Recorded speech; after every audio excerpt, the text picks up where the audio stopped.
Let's now take a look at how to do naive Bayes with R. We'll first take a simple example, a very small example, so that we can verify some calculations by hand, and then we'll do a larger example. So this example, we're going to use this file called nbexample.csv, and the data looks like this. Okay, clearly this is very small. We don't really need to do naive Bayes on this at all. Okay, so it's got 16 rows, and the predictor attributes are education, gender, whether or not the person has a smartphone, and whether or not the person has a tablet.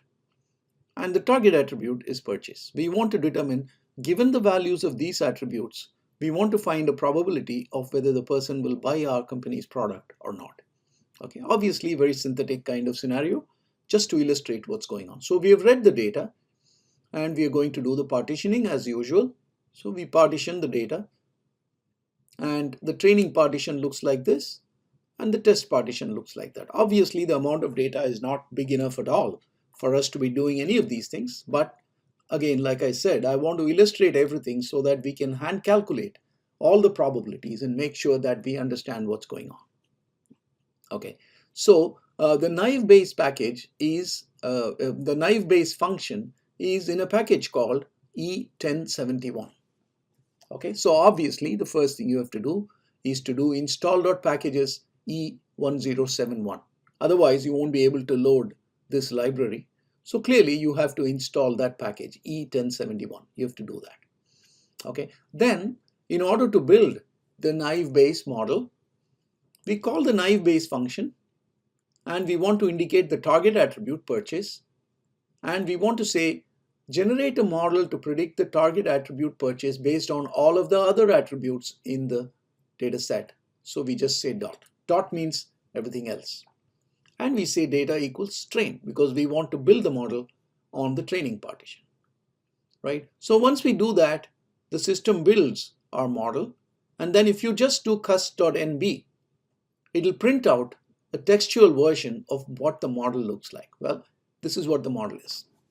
Now remember, in naive Bayes, what we are trying to do is we are trying to calculate the probability of the target attribute taking on a certain value given the values of the predictor attributes, right? And from what we saw earlier, it is going to calculate all of that particular probability based on all the reverse conditional probabilities, right? So those are what are calculated right here. Okay, so let's understand this. First of all, it's telling us that in the purchase, if you remember, the target attribute purchase has values no and yes. Now this y is just shows that it's a target attribute. It has nothing to do with yes. Don't confuse that. Okay, so in our original data set, there are 50% of the rows are no, 50% of the rows are yes. Not in the original data set, but in the training partition. Okay, so that's how it's got partitioned. And here are all the various conditional probabilities that it has calculated, and it will use these conditional probabilities to arrive at the decision. That is, probability of a predictor attribute taking on a given value conditional to the target attribute being something. So for example, this whole set of conditional probabilities are all about education. Okay, so this particular number 0.166667 is probability that education takes on a value of C. Education has three possible values A, B, C. Here, probability that education takes on a value C given that purchase equals no. Okay, so this is Y, right? When it says Y, that means it's talking about the target attribute. So given that the target attribute takes on a value of no, what is the probability that education is C?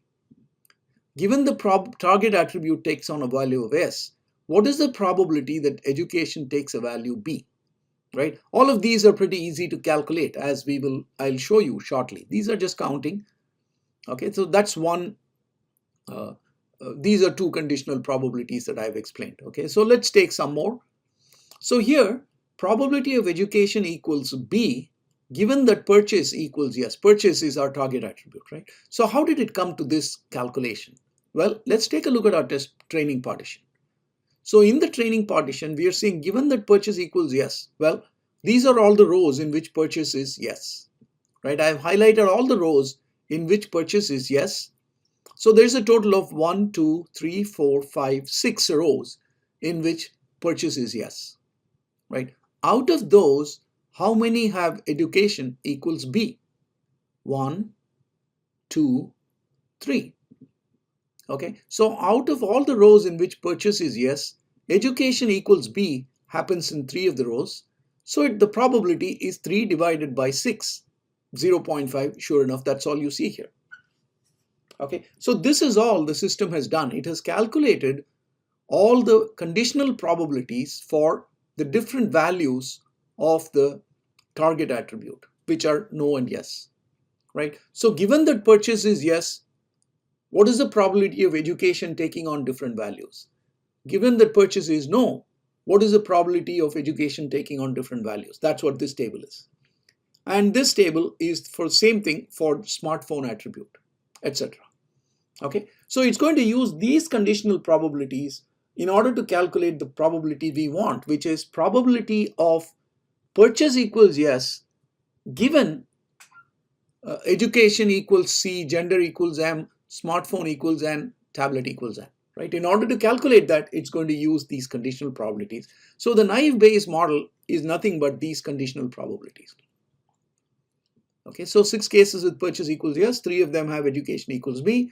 So the probability is 0.5, easy to calculate. One more here, probability of tablet equals yes, purchase equals no. That's what this is, right? Because this is about tablet and purchase equals no. And given that purchase equals no, what is the probability of tablet equals yes?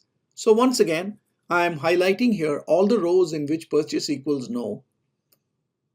Okay, and once again, that is 1, 2, 3, 4, 5, 6. Out of which, how many have tablet equals yes? Tablet equals yes occurs in 1, 2, 2. So 2 out of 6 have tablet equals yes. So therefore, the probability is 2 divided by 6 or 0.333. Okay, so it's very easy to understand those conditional probabilities which have been calculated. And once we have these conditional probabilities, we know that the system can use the approximation to the Bayes theorem and calculate the probabilities that we want. This is how naive Bayes works. Okay, so first let's do the prediction. So the model has been built.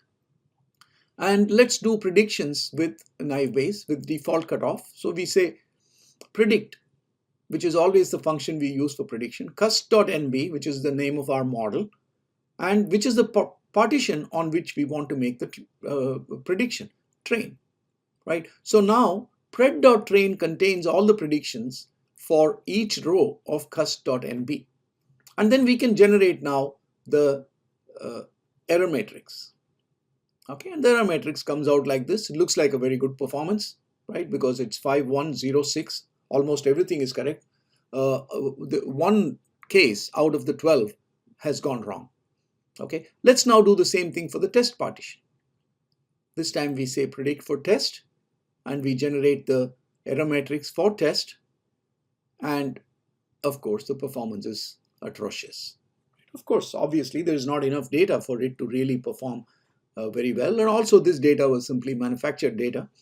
Okay, so but what I'm trying to show here is just the method of how the coding works for naive Bayes.